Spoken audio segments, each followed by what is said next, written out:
to portray her as extreme. U.S. President Donald Trump declares his COVID-19 illness a blessing as he returns to work in the Oval Office despite warnings he could put others at risk. Secretary Francisco Duque III of the Department of Health was elected as the new chairman of the World Health Organization Regional Committee for Western Pacific during the virtual opening of the 71st committee session on October 6. And Thailand's first driverless train enters its test run period before opening to the public on mid-December.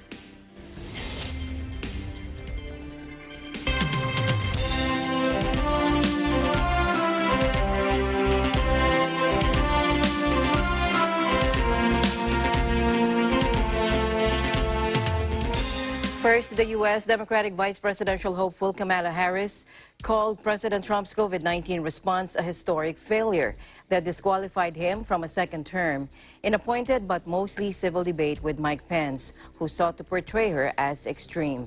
With President Trump's weekend hospitalization for COVID-19 throwing a new importance on the role of the vice president, Pence and Harris spoke separated by plexiglass as a safety precaution 27 days before the election. Take a look. Well, the American people have witnessed what is the greatest failure of any presidential administration in the history of our country. And here are the facts. 210,000 dead people in our country in just the last several months. Over 7 million people who have contracted this disease. Stop playing politics with people's lives. The reality is that we will have a vaccine, we believe, before the end of this year.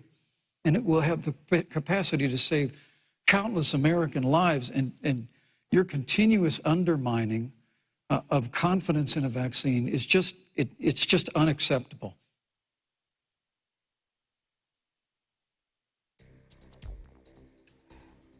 Now, U.S. Vice President Mike Pence and Democratic vice presidential nominees spar over President Trump's handling of the coronavirus, the Supreme Court, law enforcement, and the environment. Again, let's listen in. Sir. And we'll do it before the end of this year. The reality is, when you look at the Biden plan, it reads an awful lot like what President Trump and I and our task force have been doing every step of the way. And quite frankly, when I look at their plan that talks about advancing testing, creating new PPE, developing a vaccine, it looks a little bit like plagiarism, which is something Joe Biden knows a little bit about. And I think the American people know that. If the Trump administration approves a vaccine before or after the election, should Americans take it, and would you take it? If the public health professionals, if Dr. Fauci, if the doctors tell us that we should take it, I'll be the first in line to take it. Absolutely. But if Donald Trump tells us that we should take it, I'm not taking it. Vice President Pence, there have been a lot of repercussions. When you speak about the Supreme Court, though, I think the American people really deserve an answer, Senator Harris. Are you and Joe Biden going to pack the court if Judge Amy Coney Barrett is confirmed? I mean, there have been 29 vacancies on the Supreme Court during presidential election years, from George Washington to Barack Obama. Presidents have nominated in all 29 cases. But your party is actually openly advocating adding seats to the Supreme Court, which has had 9 seats for 150 years, if you don't get your way. This is let's talk about packing the court then. Let's talk about the fact. Yeah, I'm about to. So the Trump-Pence administration has been, because I sit on the Senate Judiciary Committee, Susan, as you mentioned, and I've witnessed the appointments, for lifetime appointments to the federal courts, district courts, courts of appeal. People who are purely ideological, people who have been reviewed. This presumption that you hear consistently from Joe Biden and Kamala Harris, that America is systemically racist, and that, as Joe Biden said, that he believes that law enforcement has an implicit bias against minorities, is a great insult to the men and women who serve in law enforcement. And I want everyone to know who puts on. And so Joe believes, again, in science. I'll tell you something, Susan. I served, when I first got to the Senate, on the committee that's responsible for the environment. Do you know this administration took the word science off the website and then took the phrase climate change off the website? We have seen a pattern with this administration, which is they don't believe in science. And Joe's plan is about saying we're going to deal with it, but we're also going to create jobs. So let's set the record straight. Thank you. I'd like to talk about executive. Now, since returning from the hospital on Monday night, President Trump spends most of his time in the White House, tweeting within 100 times in the past 24 hours, but he's not isolating as he returned to the West Wing. The president has worked hard since he checked out of the hospital on Monday, including a made-for-television return to the White House to cast his illness as a personal triumph and a blessing. Take a look. Sir. And we'll do it before. Thank you. Perhaps you recognize me. It's your favorite president. And I'm standing in front of the Oval Office at the White House, which is always an exciting place to be. But I spent 4 days there, and I went in, I wasn't feeling so hot. And within a very short period of time, they gave me Regeneron. It's called Regeneron. And other things too, but I think this was the key. But they gave me Regeneron, and it was like unbelievable. I felt good immediately. I want everybody to be given the same treatment as your president, because I feel great. I feel like perfect. So I think this was a blessing from God that I caught it. This was a blessing in disguise. I want to get for you what I got, and I'm going to make it free. You're not going to pay for it. It wasn't your fault that this happened. It was China's fault, and China's going to pay a big price. Let's end the politics and follow the science. Wearing a mask is not a political statement. It's a scientific recommendation. Now, Democrat Joe Biden, who leads President Trump in the latest polls ahead of the November 3 vote, attacked the president's downplaying of the risk. President Trump has vowed to return to campaigning shortly and to participate in the second presidential debate against Biden in Miami on October 15. The behavior of the president, who has faced fierce criticism for his handling of the outbreak, is under scrutiny as the number of positive cases climbs among people working at the White House and elsewhere in Washington. On Wednesday, the Pentagon confirmed that one of the Marine Corps top officers, General Gary Thomas, tested positive for the virus.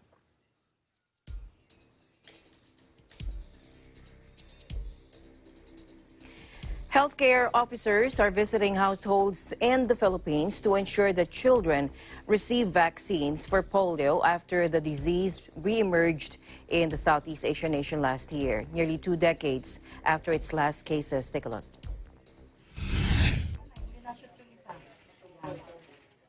Nailabas ko yung ano niya na, 1.6 na para malagyan natin na marking. Yung palingkingan niya.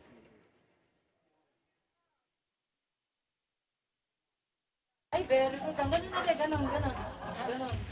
Ay. Ang bait naman. Kabila. Hello, good morning. Kasi hindi, ngayon lang naman yung sa flu, sir. Nung nakaraan naman nakapila ang mga matatanda ko nun Nagtaka lang ako nitong huli, bakit ayaw na nila? Yun nga po ang sinasabi dahil daw sa Facebook, dahil may nabalita nun na sa Tarlac, may mga binakunahan, nagkandamatay, na wala naman silang proof. Narinig lang nila.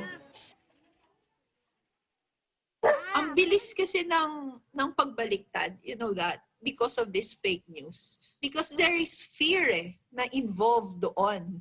Once you tap that fear, I think, once you tap that fear factor, ang bilis ng pagbabago ng isip at matagal mawala sa isip nila.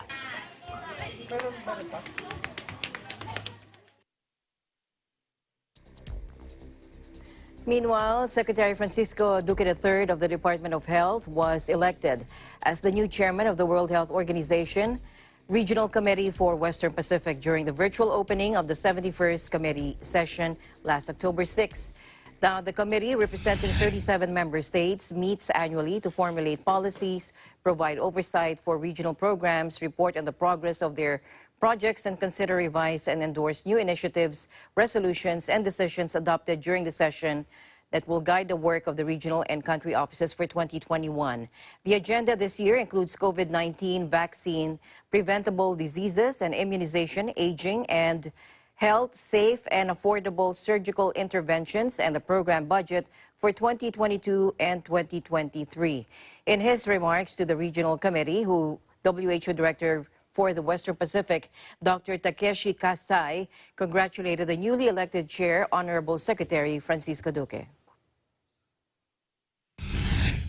I would like to extend my warm welcome, especially to the new minister who joined us first time. Congratulations to the chairperson, Secretary Duque from the Philippines.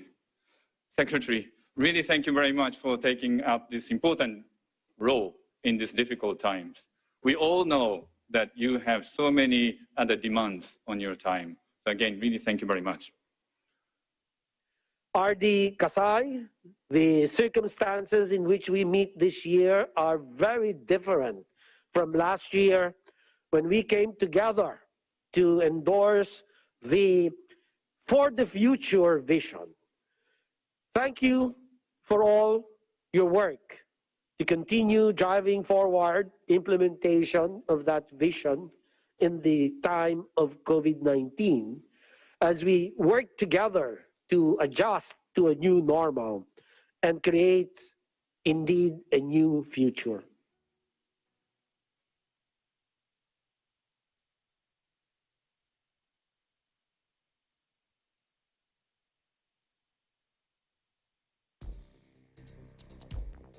Representing the Philippines are DOH Undersecretaries Mario Villaverde, Mirna Cabutaje, Food and Drug Administration Director General Rolando Enrique D. Domingo, Directors Maria Soledad Antonio, Napoleon Arevalo, Francis Role Mamaril, Dr. Ana Melissa Guerrero, and Dr. Celia Carlos of the Research Institute for Tropical Medicine. Representatives of the Department of Foreign Affairs, Director Emma Sarnev, Michelle Jayag, and Kevin Mark Gomez were also part of the Philippine delegation. Now, Japan is reportedly planning to ease travel restrictions to 12 countries and regions next month, according to local media. According to the Yomiuri Shimbun newspaper, the 11 countries and regions, or 12 countries and regions, also include China, Australia, New Zealand, Singapore, South Korea, Vietnam, Malaysia, and China's Taiwan, among others.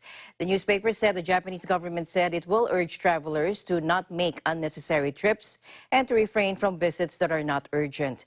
Japan's foreign ministry also confirmed recently that business travel would resume between Japan and South Korea as early as Thursday after flights were similarly suspended.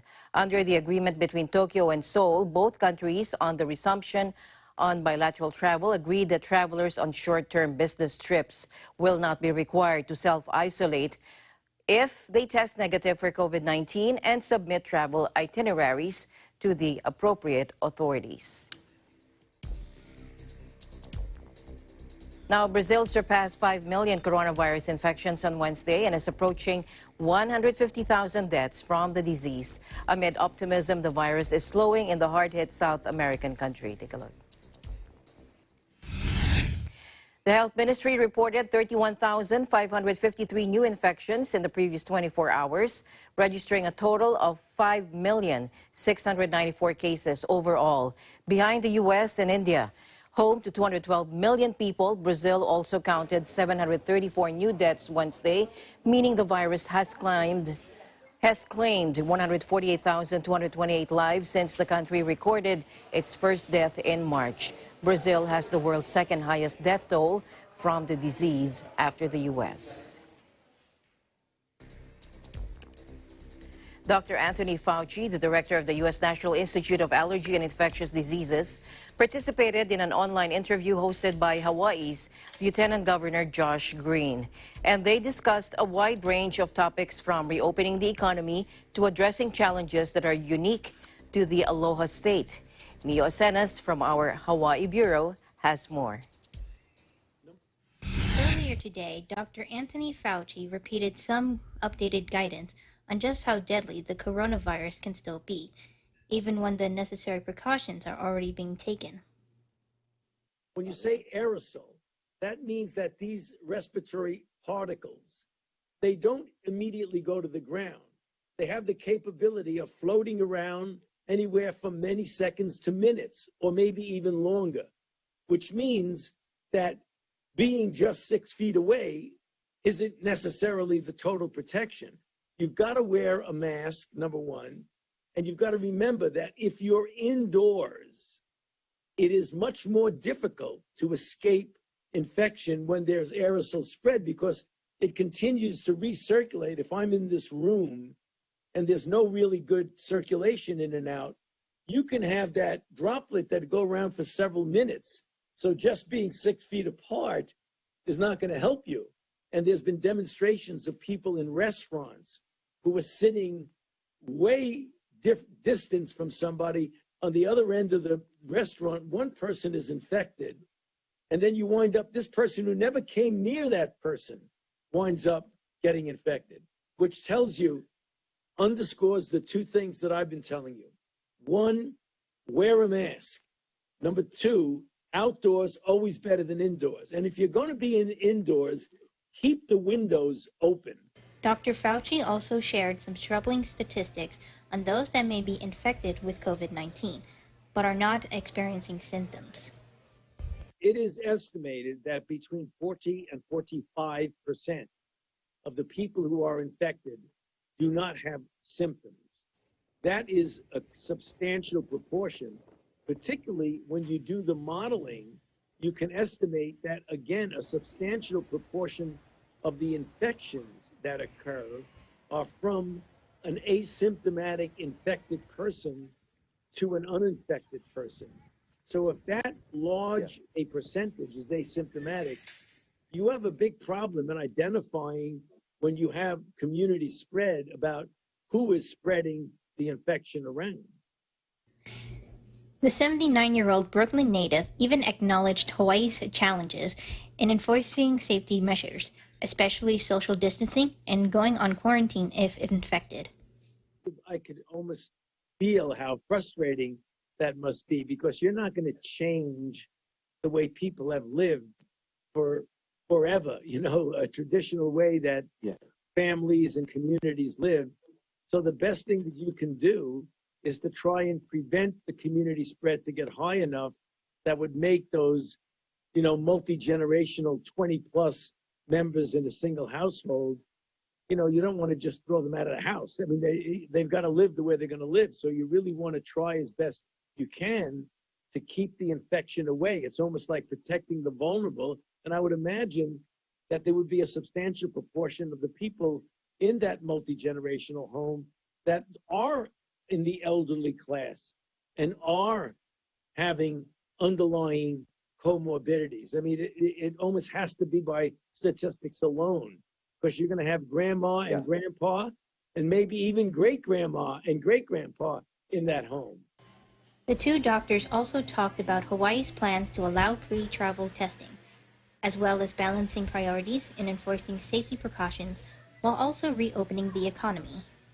So a 14-day quarantine in a location that depends on tourism is a real tough one, because most people have 2 weeks of vacation. They don't want to spend it locked up in a hotel, no matter how beautiful the hotel is.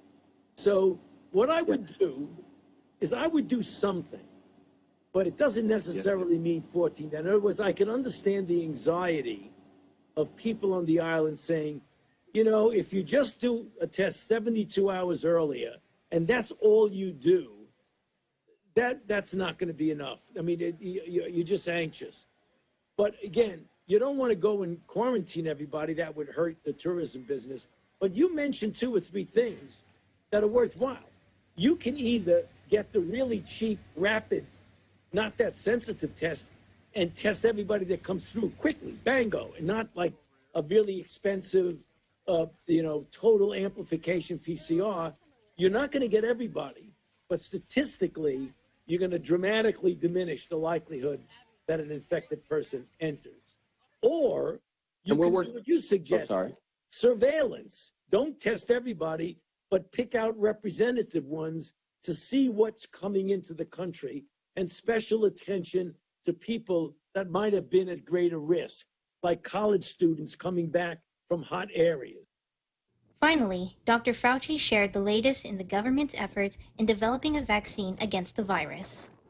The United States government has made major investments in 6 vaccine candidates, 5 of which are already in advanced phase 3 trial. We have a safe and effective vaccine by November or December.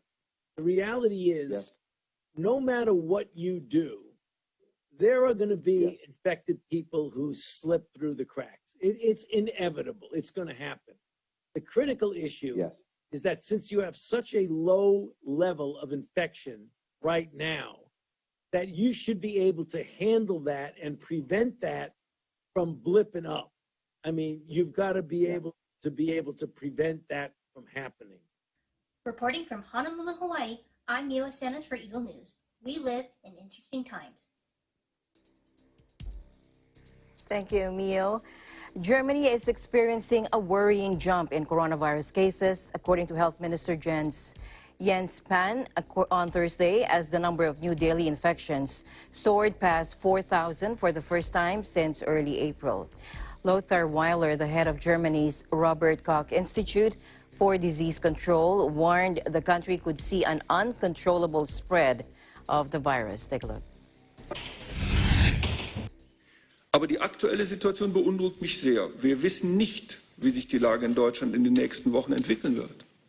Es ist möglich, dass wir mehr als 10.000 neue Fälle pro Tag sehen. Es ist möglich, dass sich das Virus unkontrolliert verbreitet.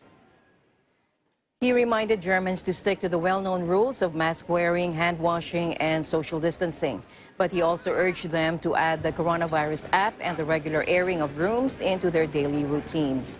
The alarming jump in cases came with autumn school holidays underway or starting across Germany, prompting calls from Chancellor Angela Merkel's government for citizens to avoid travel abroad during the usually busy period for tourism.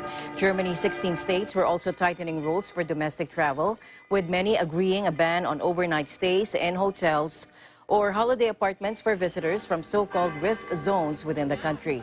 Places where new infections top 50 per 100,000 inhabitants over the last 7 days are classed as risk zones, and local authorities are required to take specific measures to halt the contagion.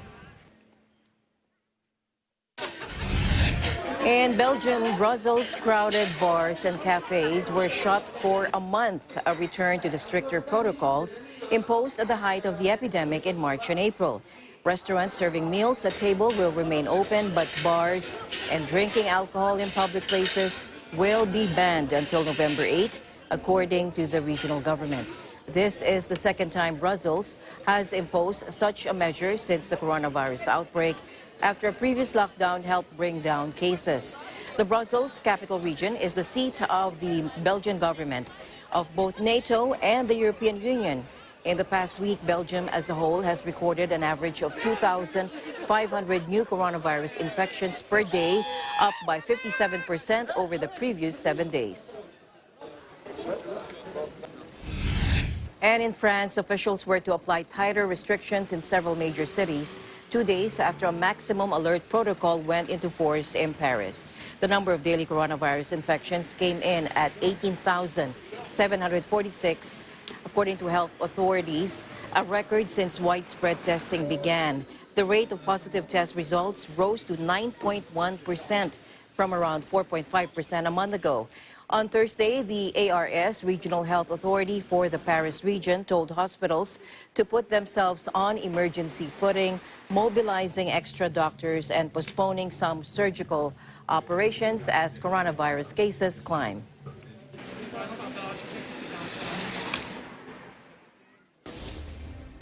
Eagle News will be right back.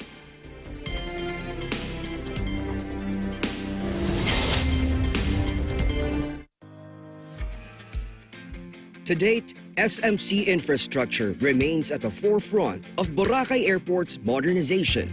The current and long-term developments include the construction of an international airport passenger terminal and the extension of the existing runway to better serve bigger aircrafts, providing tourists with world-class access to this slice of paradise.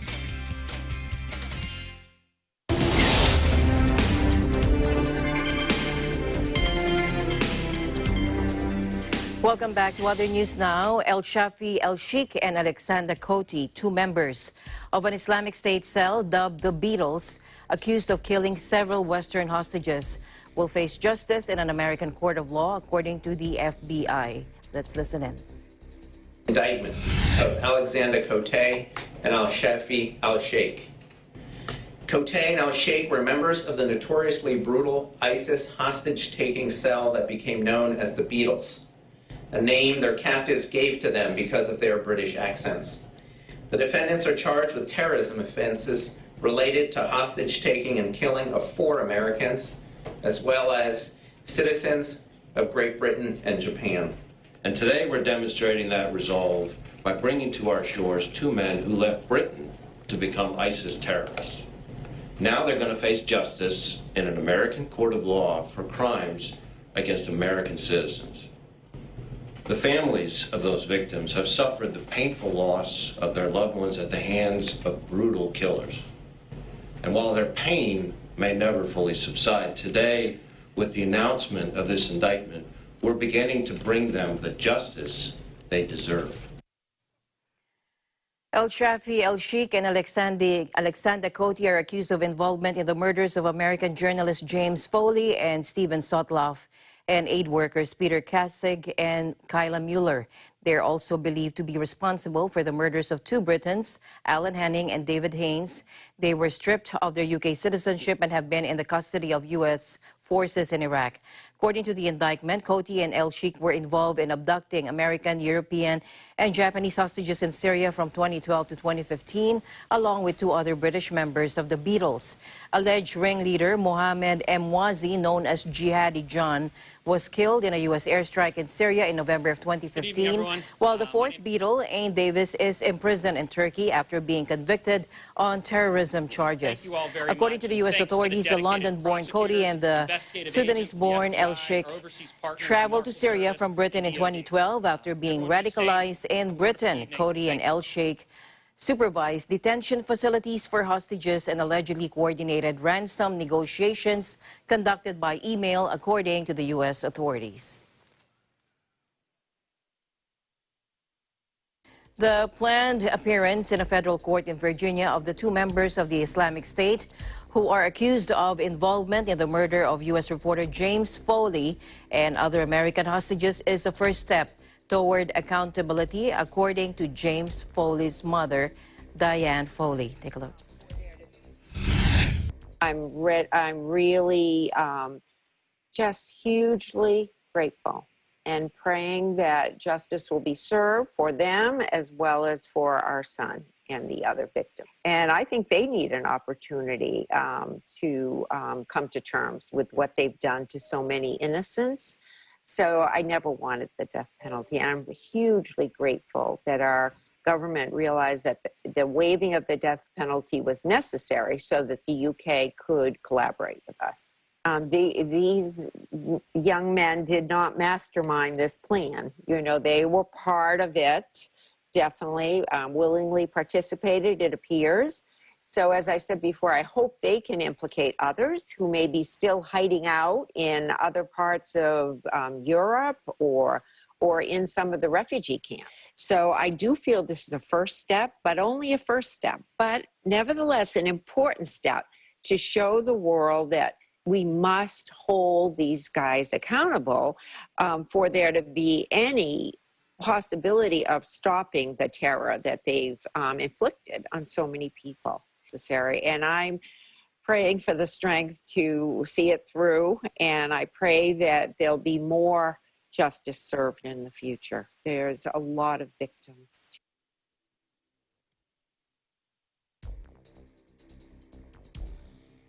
A North Korean man accused of laundering money lost a legal bid to halt his extradition from Malaysia to the U.S. to face charges, but will lodge a final appeal. Mun Chol-myong, who has lived in the Southeast Asian country for a decade with his family, was arrested last year following the extradition request from Washington.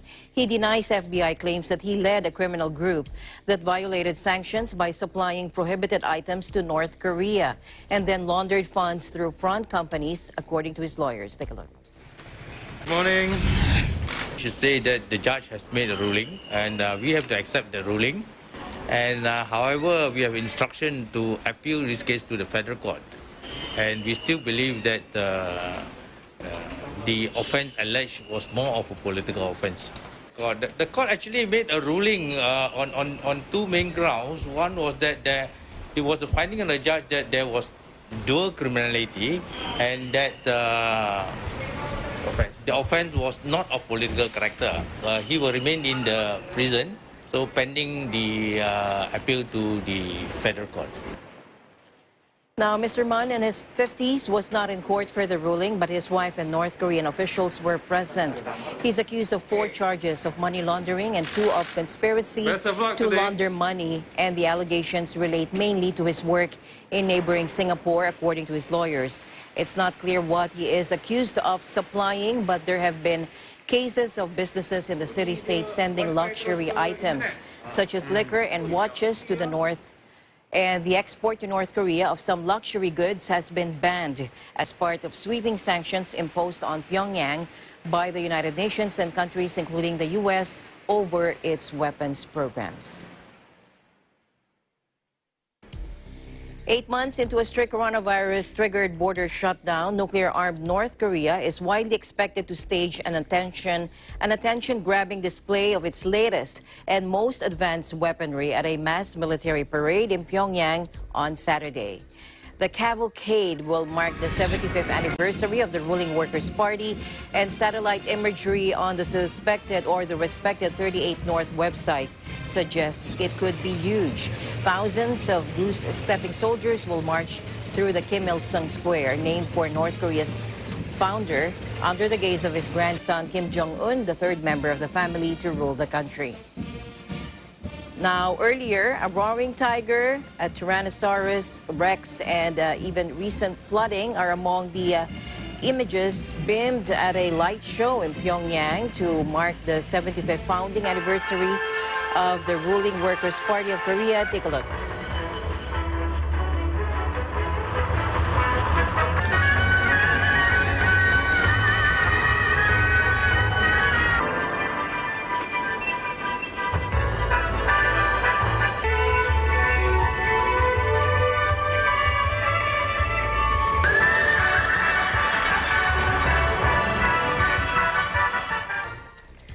Several people were seized on a busy road in Nigeria's Restive Oil region, according to police on Thursday, in an apparent ransom kidnapping.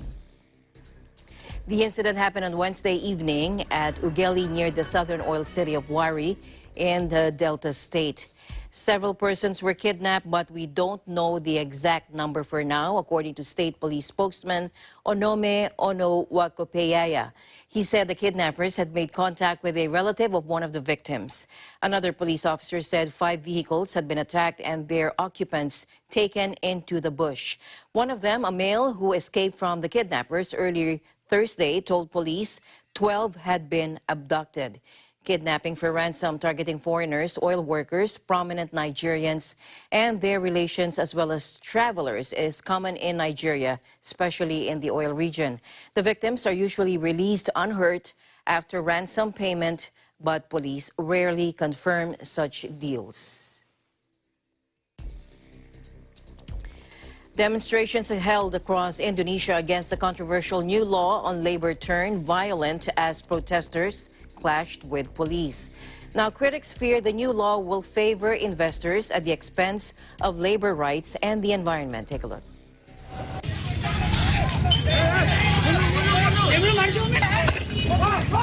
Mengambil ada beberapa anak-anak muda yang diamankan. Nah, pada saat memutar di sini, tahu-tahu ada beberapa kelompok anak muda sekitar 100-an menyerang, mengadang, kemudian langsung kembalikan. Sudah diimbau-imbau untuk mereka menghindar, tetapi tetap tidak digubris. Parliament passed into law President Joko Widodo's omnibus job creation bill late on Monday. It revised more than 70 existing laws to speed up economic reform and improve the investment climate in Southeast Asia's largest economy. The government hopes the bill, which aims to cut red tape by amending dozens of existing laws covering taxation, labor, and environment regulations, will attract foreign investment at a time when the economy is reeling from the impact of the pandemic. According to a draft version of the bill, mandatory paid leave for childbirth, weddings, baptism, and bereavement will be scrapped, as will menstrual leave for women. Work overtime will be increased to 4 hours a day, and mandatory severance benefits paid by employers will be reduced from 32 times monthly wages to 19 times monthly wages. And the state will also pay 6 months' worth of wages to the person concerned. Human rights group Amnesty International called it catastrophic for workers, saying it would harm livelihoods and job security. Although enforcement is sometimes patchy, Indonesia has tough labor laws, particularly involving foreign companies. Indonesia is facing a looming recession, with the economy shrinking 5.32% in the second quarter this year due to the coronavirus. More than 11,000 people have died so far, with at least 300,000 infected. In other news, aerial images from Russia's emergency ministry show wildfires set off by explosions at a munitions depot in the Ryazan region southeast of Moscow. More than 2,000 people from nearby villages have been evacuated. Take a look.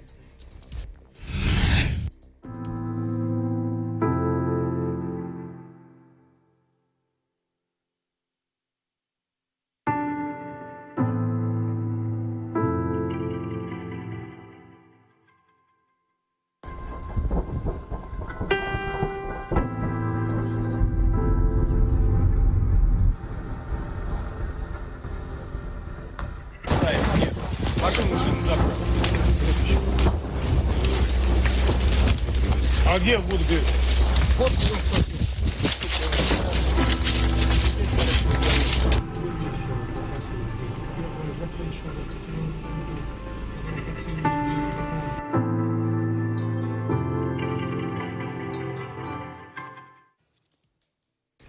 Secretary Francisco Duque III of the Department of Health was elected as the new chairman of the World Health Organization Regional Committee for Western Pacific during the virtual opening of the 71st committee session. Take a look. In his tweet on Wednesday, Secretary Duque said he will serve a term of 1 year. This year, we focus on driving forward implementation of For the Future vision in the time of COVID-19 as we work together to adjust to a new normal and create a new future. The committee, representing 37 member states, meets annually to formulate policies, provide oversight for regional programs, report on the progress of their projects, and consider, revise, and endorse new initiatives. Resolutions and decisions adopted during the session will guide the work of the regional and country offices for 2021. The agenda this year includes COVID-19, vaccine, preventable diseases and immunization, aging and health, safe and affordable surgical interventions, and the program budget for 2022 to 2023. In his remarks to the Regional Committee, WHO Director for the Western Pacific, Dr. Takeshi Kasai, congratulated the newly elected chair. Take a look. I would like to extend my warm welcome, especially to the new minister who joined us first time. Congratulations to the chairperson, Secretary Duque from the Philippines. Secretary, really thank you very much for taking up this important role in these difficult times. We all know that you have so many other demands on your time. So again, really thank you very much. RD Kasai, the circumstances in which we meet this year are very different from last year when we came together to endorse the For the Future vision. Thank you for all your work to continue driving forward implementation of that vision in the time of COVID-19 as we work together to adjust to a new normal and create indeed a new future.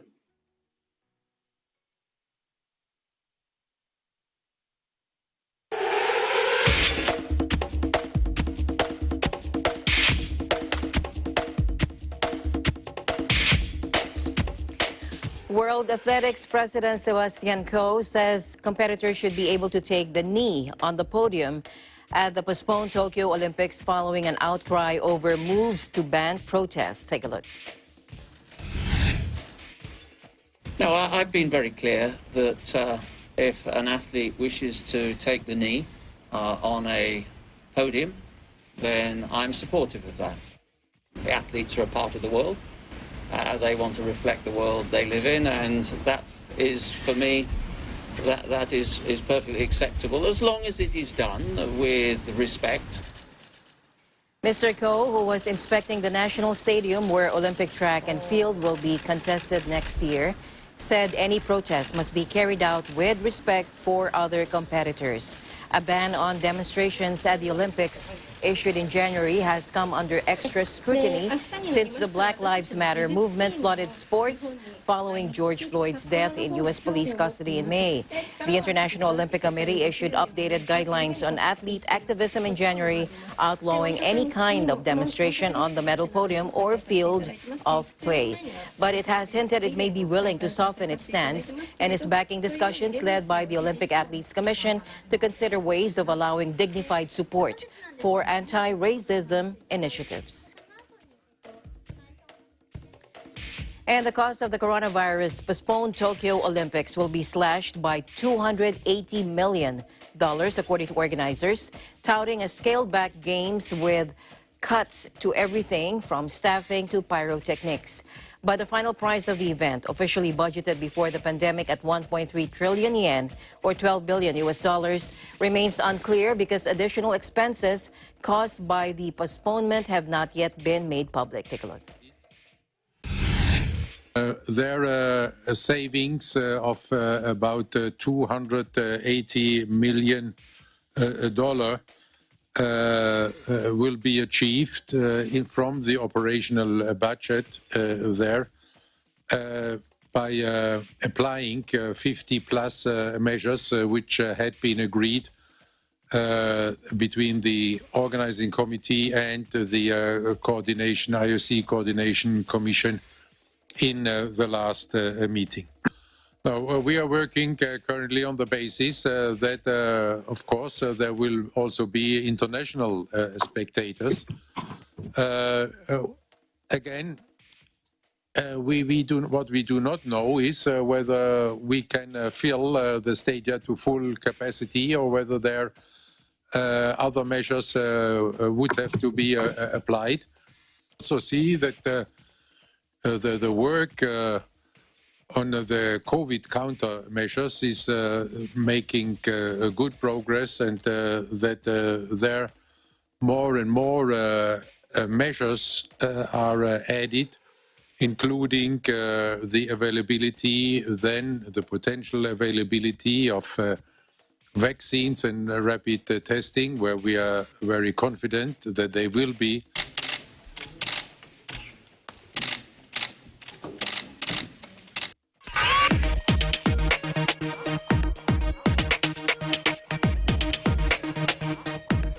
Thailand's first driverless train enters its test run period before opening to the public mid-December. Take a look. The import of the 3 trains from China was delayed due to the pandemic. The line will run along the Chao Phraya River, linking the SkyTrain to Icon Siam Shopping Mall and Long 1919 Complex. The Bombardier Innovia APM 300 electric trains will be composed of 2 carriages and operate at a maximum speed of 80 kilometers per hour, carrying up to 276 passengers per train, 4,200 passengers per hour per direction. Now, they will run on rubber wheels, making it a quieter operation compared to traditional trains. The public-private investment project doesn't require any state funding, as advertising sales had created around 2 million baht, around $64.1 million in revenue for the construction and maintenance of the line. In the first phase, the Gold Line will have 3 stations along a 1.8-kilometer route. A 4th station should be open in 2023, and the fare will be 15 baht or 50 cents, US cents. In other news, Professor of Physics and Astronomy Andrea Guess, who won the Nobel Physics Prize with two other scientists for their research into the black hole, says it is wonderful that have a supermassive black hole right in our own backyard during a press conference following the announcement of her award. Take a look.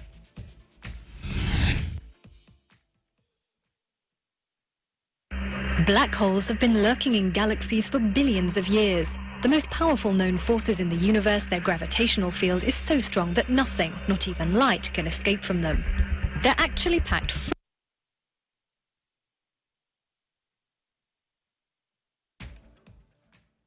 Okay, we apologize for that. Mike Pence received an unwelcome visitor during his showdown with Democrat Kamala Harris when a large fly perched on the vice president's hair for 2 minutes, triggering an avalanche of online commentary. Take a look. I want everyone to know who puts on the uniform of law enforcement every day that President Trump and I stand with you. And it is remarkable that when Senator Tim Scott tried to run, and then you filibustered Senator Tim Scott's bill on the Senate floor that would approve resources. But we don't have to choose between supporting law enforcement, improving public safety, and supporting our African-American neighbors and all of our minorities. Under President Trump's leadership, we'll always stand with law enforcement, and we'll do what we've done from day one. Thank you.